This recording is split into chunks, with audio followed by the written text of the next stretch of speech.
سلام وخت مو بخیر هیله د ټول روغ او جوړ به وي نننۍ ویډیو کې درته د ترکیې هغه کومې بورسیې چې راغلي دي 2015 کال لپاره د هغې د نوم لیکنې طریقه درته ښیم ځکه زیاتو دوستانو زده کوونکو غوښتنه کړې وه چې یو ویډیو پرې جوړه کړو نو دا هم ستاسو لپاره یو ویډیو د همدې په اړه چمتو کوم.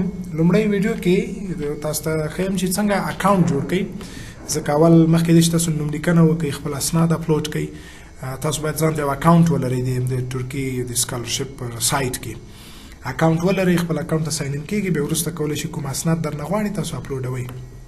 د دې بورسیې په اړه توضیحات موږ په یو پوسټ کې هم کړي وو چې کوم کوم مسایل غواړي کوم شرطونه باید تاسو برابر وئ. بیا هم زه د همدغه ویډیو په ډسکرپشن او کومنټ کې تاسو ته هغه معلومات پرېږدم کولی شئ هغه در سره ولولئ. په نورو ویډیوګانو کې به له خیره تاسو ته د نوم لیکنې مکمله پروسه ټوله وښیم. انټرنیټ سره به کونیکټ شئ سایټ به راخلاص کړئ. سایټ ډېر ساده دی فقط به تاسو د ګوګل کروم ته لاړ شئ یو براوزر به راخلاص کړئ مهم نه دی چې هر براوزر وي په دې کې به تاسو ترکي سکالرشپ ولیکئ. تاسو ته لومړی لینک راخلاصوئ په دې لومړي لینک باندې به کلیک وکړئ چې تاسو ته بیا وروسته دا سایټ یا لینک راخلاص کړي. دا سایټ چې کله درته راخلاص شي دا عمومي سایټ دی د ترکي سکالرشپ. تاسو به راشئ دلته د اپلیکیشن لاګ ان په نامه آپشن لرو په دې به کلیک وکړئ. که مو پخوا اکاونټ جوړ کړي تېرو کلو کې مو هم نوم لیکنه کړې ده نو هغه اکاونټونه پر ځای پاتې دي کولی شئ خپل ایمیل پاسورډ ورکړئ او پخواني اکاونټ ته ساین ان شئ. خو که تاسو نوي لومړی ځل دی چې اپلای کوئ او لومړی ځل دی چې اکاونټ جوړوئ بیا به راشئ دلته د رجسټر آپشن باندې به کلیک وکړئ. تاسو نه یو څو پوښتنې کوي خپل مشخصات به د تذکرې له مخې دقیق ورته ولیکئ تر څو په راتلونکي کې هم د ستونزو سره مخ نه شئ او ډیټا نو دا به د تذکرې له مخې ډېر دقیق ډک کړئ. رجسټر باندې به کلیک وکړئ تاسو اوس یو برخه راخلاصوئ. دا برخه په دې برخه کې څه پوښتنې چې درنه کوي هغه به دقیق تاسو ولیکئ. مثلا نوم غوښتنه کوي دلته به نوم ولیکئ میډل نیم مو که درلوده هغه به ولیکئ. تخلص ولیکئ په دې برخه کې زه تخلص ولیکم. جنډر جنسیت په انتخاب کوئ میل فیمیل دا او ډیټ اف برث به دلته تاسو دقیق د زیږېدو کال مو په میلادي باندې ورته انتخاب کړئ. دا به نو دقیق انتخابوئ چې بیا وروسته تاسو ته بیا هم ستونزه جوړه نه شي.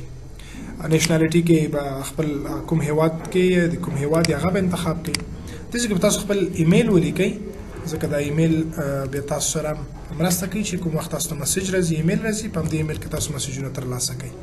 نو دلته به زه د ایمیل ولیکم. ایمیل به 2 ځلې ولیکئ تر څو اکاونټ هم مطمئن شي چې تاسو ایمیل صحیح لیکلی دی او تاسو هم مطمئن شئ چې ایمیل مو صحیح دی. لاندې به تاسو پاسورډ ورکړئ د خپل اکاونټ لپاره. کوم بل وخت چې تاسو بیا خپل اسناد اپلوډوئ د هغه لپاره به تاسو نه اکاونټ لرئ پاسورډ غواړئ نو پاسورډ به ولیکئ. پاسورډ کوښښ وکړئ چې یو ښه قوي پاسورډ وي نمبرونه هم پکې وي ټکس هم پکې وي سمبول هم پکې وي او په یاد هم در سره وساتئ چې بیا مو هیر نه شي. د پاسورډ به 2 ځلې ولیکئ دلته هم دې ځای کې هم دې ځای کې 2 ځلې به یې تکرار کړئ. لاندې بیا تاسو ته یو سیکرټ کوېشن یعنې ته به یو سوال پوښتنه کوئ او بیرته به جواب هم لیکئ. دا فقط اکاونټ د امنیت لپاره دی. کوم وخت که اکاونټ نه راخلاصېږي بیا تاسو نه همدا پوښتنه کوئ او ځواب به یې ورته ورکوئ. نو دا تاسو چې شی لیکئ هغه دومره مهم هم نه دی خو بیا هم د احتیاط په خاطر تاسو کولی شئ سیکرټ کوېشن یو څه ولیکئ. مثال زه سوال دا لیکم چې وټس یور لاست نیم او دې ځای کې به ما لاست نیم به ولیکم. داسې یو پوښتنه ځان لپاره.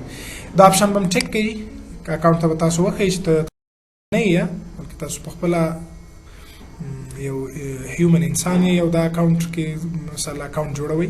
دلته به تاسو داسې یو ګیم غوندې راوړي دلته وایي سټیرز یعنې په دغه عکسونو کې چېرته چې زینې دي تاسو یې سلیکټ کړئ تر څو اکاونټ مطمئنه شي. فکر کوم همدا 2 دانې به وي فعلا دې ته ویریفای وایي د ټیک شو وروسته به دا هم ورته ټیک کوئ چې تاسو د معلومات کومه غلطي نه لري صحیح دي او بیا به تاسو وروسته په سیف باندې کلیک وکړئ. دلته وایي ستاسو نوم حامد شو میډل نیم نه لرئ تخلص مو هم دا دی او نیشنالټي مو افغانستان دی. نو که دا دقیق وي بیا به تاسو بیا هم ورته چې آی اپروف او بیا به ورته وایي سیف او که چیرې بیا هم تغیرات پکې راوړئ ایډیټ باندې به کلیک وکړئ. نو دې ته به تاسو سیف وایي او دلته هم کولی شئ د اکاونټ لپاره سیف وایي ځکه چې هر ځلې به تاسو اکاونټ راخلاصوئ پاسورډ به خپله درته راځي نو دوپسې به تاسو نه ګرځئ. ښه اکاونټ جوړ شي بیرته به لاړ شئ په هوم پیج به کلیک وکړئ. نو اکاونټ چې جوړ شو اوس به دلته تاسو خپل ایمیل ورکئ لاندې به پاسورډ ورکئ او بیا به وروسته په لاګین آپشن باندې کلیک وکړئ.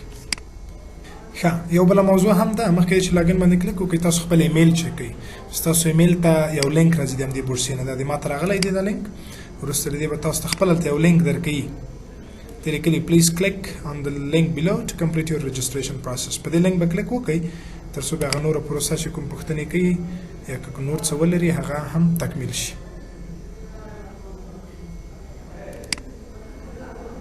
دا دی ښه دلته به تاسو خپل ایمیل ولیکئ